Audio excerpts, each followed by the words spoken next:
This morning, we have a special edition of Money Watch. Our CBS News business analyst, Jill Schlesinger, has launched a new video and audio podcast called Money Moves with Jill Schlesinger. Twice a week, Jill and her producer and co-host, Mark Talercio, will answer questions from listeners and offer advice to help you make your best financial decisions. They will also challenge some of the money myths that you hear online, on your social media, and from your friends and family. She joined us earlier to answer some of your questions. Good morning, Jill. Good morning. I'm so excited about your podcast because one of your goals is to cut through the, quote, BS that people, as in me, see out there on the internet. I actually text you some of the things I see on social media to ask if it's true. Tell us about that part. Well, I think it's really tough because not only do we have this huge amount of information online, we now have social media, and we have people on social media who are giving a lot of financial advice. Many of them are not credentialed. They're selling stuff, and that salesmanship, it can be kind of not that big a deal, but it can be financially dangerous. But on top of that, I think the other problem is we have a generational divide where we have older people, basically my generation, who they're giving advice to younger people, and that advice doesn't hold in the current economy. So you have to be careful and really meet the people where they are, and that's why we wanted to do the show. Okay, so let's get to the real deal advice from you. We have a lot of questions from your viewers and listeners. First up, we have Brian from Buffalo. He's in his 20s. He just opened a Roth IRA, and he asks, now what? How should he invest? So amazing. I love this. Roth IRA is such a great idea, especially when you're starting out, because the money that goes in, it's already been taxed, but it grows over your whole work life. And when you take it out later, no tax that's due. Okay. And you can put up to $7,500 into a Roth this year, an extra $1,100 if you're over the age of 50. When you start out, it can be really dizzying with the number of choices. So what I would say is this. Sometimes you can use something called a target date fund. It's like a fund, and it has 2045, 2065.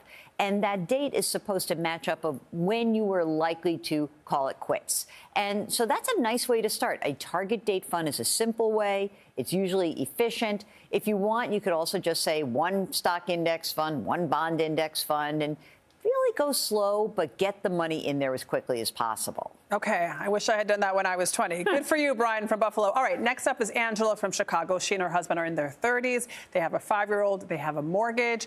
They're saving for retirement, and she wants to know how she should be saving for college. Should they use a 529 account or a Trump account? So this is really interesting because we know this month we just had the advent of the new Trump accounts, and they can be used for education. They can be used for other stuff as well. But a huge distinction between these two accounts. Let's just talk about those Trump accounts. You have $1,000 going in for any child born between 2025 and 2028. And $1,000 for free, thank you very much. You should take it.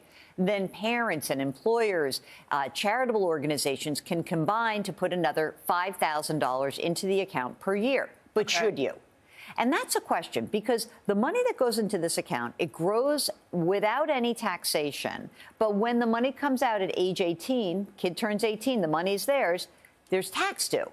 Now, let's compare that with a 529 plan. You put the money in for college, it grows without taxes. When you take the money out for college qualified expenses, no tax due. So there's a real distinction here, and it favors 529 plans if you're saving for education. But if you just want to have a fun account for your kid eventually when they're 20, when they're 18 years old and they want to get that money, they shouldn't be in a high tax bracket at that time, so it should be okay. It's just that for college, I love the 529. So the Trump account doesn't have to be used for educational purposes? It does not have to be. You could start a new business. You could actually take that money out. When the kid turns 18, you could say, I'm going to take the money out, and I'm now going to convert it into a Roth IRA. So there's a little more flexibility on the Trump account. But again, if it's for education, 529 is definitely my preference. Is the way to go. All right.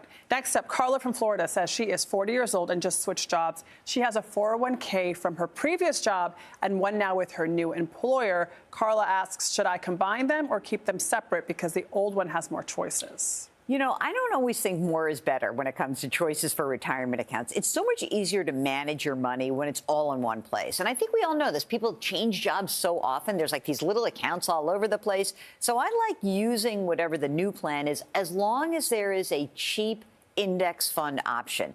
The time where I would keep an old plan would be if your new option isn't really affordable. Maybe it's like a very expensive insurance contract. A lot of small businesses don't have great plans. So I would keep it if the plan itself is more expensive, the new one. But ideally, we consolidate everything. You use your index funds. You just go along with your putting your contributions in, and it's easier to manage all in one place. And max out every year if you can. Yes, please. You taught me that. That's good. Thank you, Jill. Sure. If you want to hear more, new episodes of Money Moves with Jill Schlesinger drop every Tuesday and Thursday, wherever you like to listen to your podcasts. And guess what? You can watch on YouTube.